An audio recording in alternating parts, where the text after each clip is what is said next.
On Wednesday, Africa suffered a serious setback in its democratic gains as the aspirations of the people of Niger for constitutional democracy were subverted by an unconstitutional change of government that deposed Mohamed Bazoum, a democratically elected president. The Republic of Kenya joins the rest of the world to condemn in the strongest terms this unconstitutional act that subverts democracy through a coup d'etat and calls for the immediate release of President Mohamed Bazoum, who is reportedly seized by members of the Presidential Guard.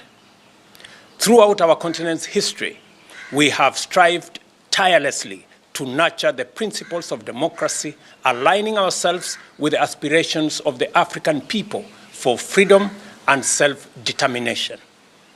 This fundamental norm is crystallized in Article 4P of the Constitutive Act of the African Union, which unequivocally condemns and rejects any unconstitutional change of government.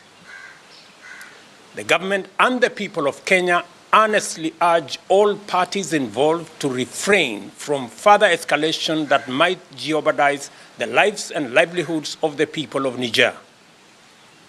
We call for the swift restoration of constitutional rule, ensuring the protection of the population and a return to full civilian authority while upholding utmost respect for the country's institutions.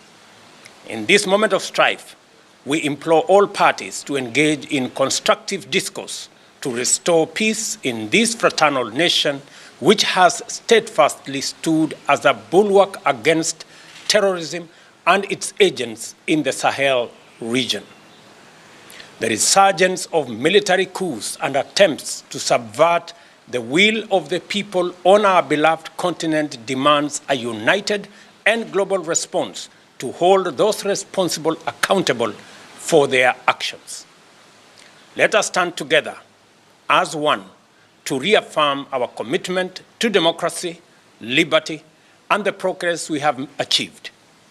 We must remain vigilant, guarding against any slide back into dark days that threaten the hard-fought gains in democracy.